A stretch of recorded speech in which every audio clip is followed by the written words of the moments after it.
मंदिर मशीद वादाबाबत सरसंघचालक मोहन भागवत यांनी केलेल्या वक्तव्याचे पडसाद आता प्रयागराजमध्ये भरलेल्या कुंभमेळ्यामध्ये देखील उमटू लागले आहेत।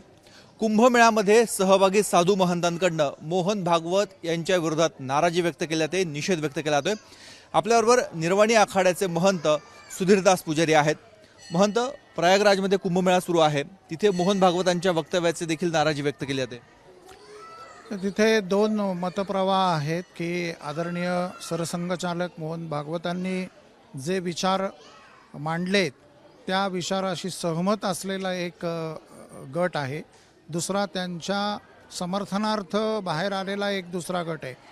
आणि आपण ज्या वेळेला सद्विवेक बुद्धीने सरसंघचालक काय म्हणताय याच्याकडे जर पाहिलं तर आज जागतिक स्तरावरती इराण इराक काय चालू आहे, इराण इस्रायल काय चालू आहे, पाकिस्तान अफगाणिस्तान काय चालू आहे, बांगलादेश आपल्या विरुद्ध काय भूमिका घेतोय, श्रीलंका काय भूमिका घेतोय, तर या माध्यमातनं जागतिक स्तरावरच्या घडामोडीचा आढावा घेऊन भारत अशांत होऊ नये या मागची भूमिका त्यांच्या वक्तव्याच्या पाठी आहे असं माझं स्वतःचं मत आहे।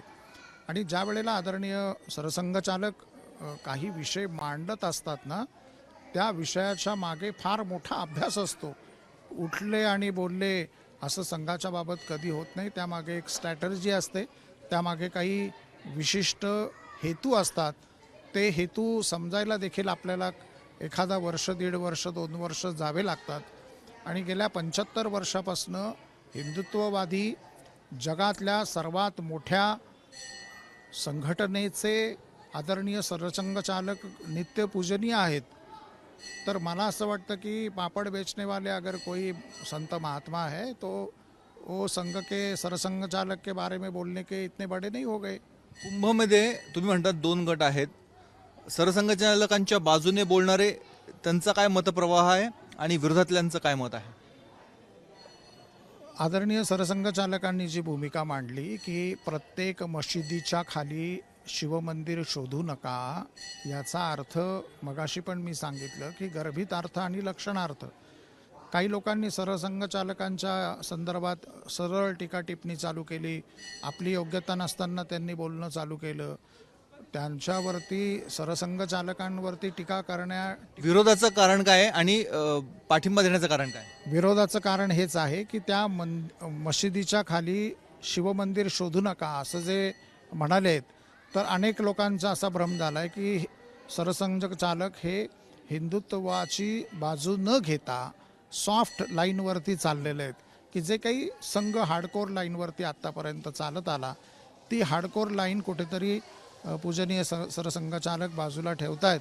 आणि काही लोकांचं असं म्हणणं आहे की आम्ही या भूमिकेला विरोध करत आहोत, पण विरोधाची भूमिका मांडत असताना आपण हे पाहिलं पाहिजे की आपली योग्यता काय आहे, आपण कुठल्या स्थानावर धर्मगुरू म्हणून जरी आपण असाल तरी सरसंघचालकांना नावं ठेवण्या इतपत आपण मोठे झालेला नाही आहेत, याचा विसर त्यांनी पडू देऊ नये। अनेक साधू महंतांचं हेच मत आहे, संघाची भूमिका कुठेतरी आता सौम्य होत चाललेली आहे। हो, मोठ्या प्रमाणावरती हा एकंदरीत विचारसरणी आहे, परंतु पुढील बैठकीमध्ये त्यावरती विचारविनिमय होईल, धर्म परिषदेमध्ये तो विचारविनिमय होईल आणि ती भूमिका परत योग्यरित्या मांडली जाईल ना। प्रत्येक कुंभमध्ये साधू महंत एकत्र आलेले असतात, काहीतरी धर्मजागरणासाठी कार्यक्रम पार पडतात। ह्या कुंभमध्ये आता काय होणार आहे पुढच्या काही दिवसामध्ये आणि हा मुद्दा तिथे निश्चितच चर्चेला जाणार आहे, त्यावर काय? 12 वर्षामध्ये 4 कुंभमेळे साधारणतः होत असतात। आता प्रयागचा झाल्यानंतर इमिजिएट नाशिक आहे। या धर्मकुंभामध्ये देशाच्या धार्मिक हिताच्या संदर्भाचे जे काही विषय आहेत, धर्मशास्त्राचे काय विषय आहेत, यावरती धर्मपरिषद ही प्रत्येक कुंभमेळ्यामध्ये होत असते।